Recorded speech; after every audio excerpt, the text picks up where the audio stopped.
So what can primary care do? Well, I think the first and most important thing is to link in with local homelessness services, and they will be delighted. They will be delighted if you go to them, and it's a win-win situation for everybody, because they will then be able to support their service users, to come to appointments, to use those appointments effectively, and to keep coming back. So it's a great thing to do. Second thing I would say is, if you have got somebody from an inclusion health group, for example, someone who's homeless in your practice, try and get feedback from them then and there, because you may not see them again. And it's really important to understand, what their experience of primary care was, so that you can, enable other people to come. But putting those aside, obviously the most important thing that you can do is ensure that every member of the practice population understands GP registration rules. There is no requirement for people to provide ID or prove their immigration status or to prove their address, but there are lots of misconceptions about that. And there's free training that's available. So, for example, the Doctors of the World charity runs the Safe Surgeries programme, where surgeries can accredit as a safe surgery, but Pathway has online training that's freely available, and there's also guidance on how you might aim to get an outstanding CQC registration by being more inclusive.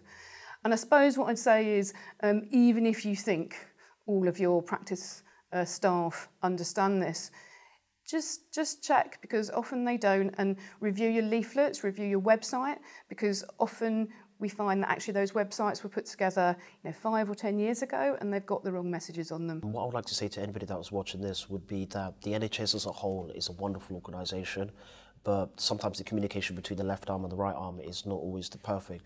Maybe get the nurses to come around a day or two before the discharge or on the day of the discharge and just have a 5-minute chat, or maybe put a couple of questions in a discharge form just to double check, is there an address that the person can go back to?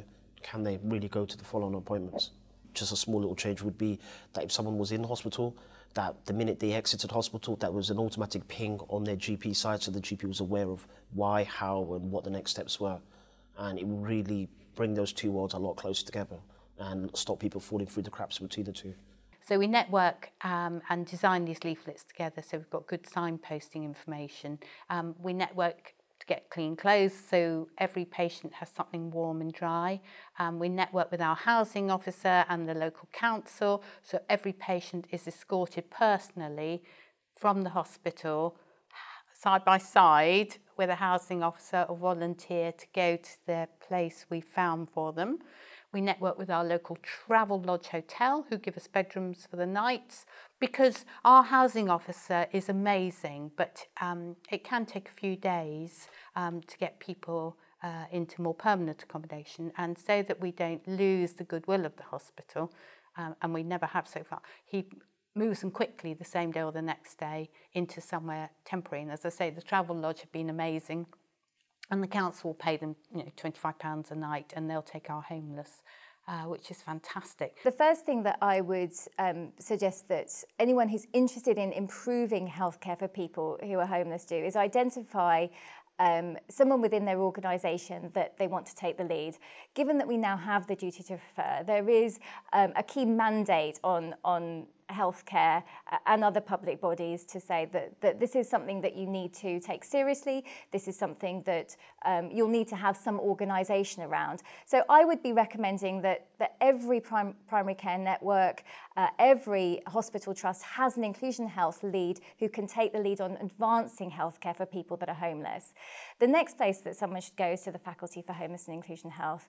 The faculty has lots of resources. It has an enormous network of almost 2,000 people internationally that can help support and advise on how to improve healthcare. Lots of examples of good practice across primary care, secondary care and housing-led models to improve quality of care delivered.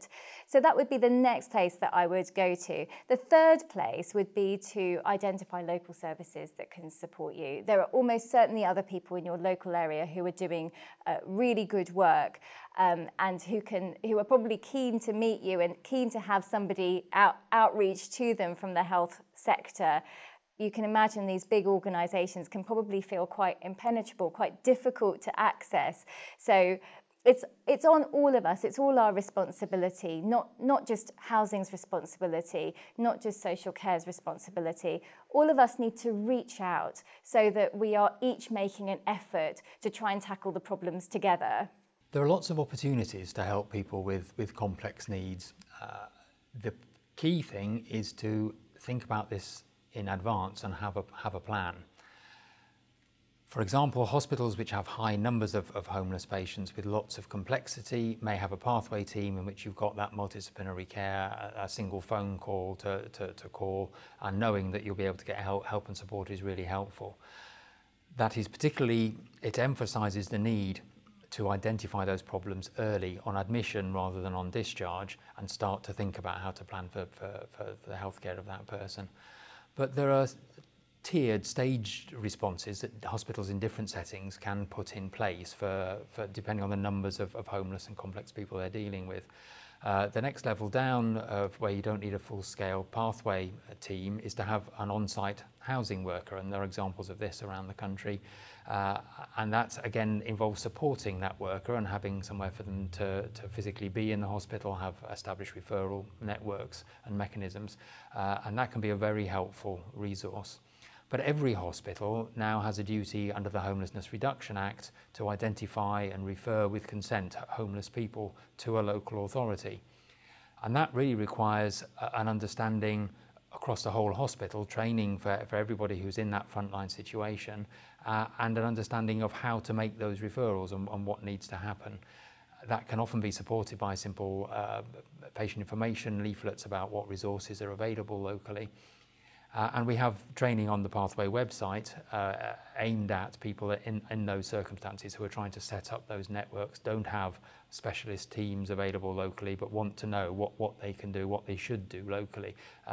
So that it isn't difficult, but it needs thinking about and planning a little before you're presented with the person in that situation.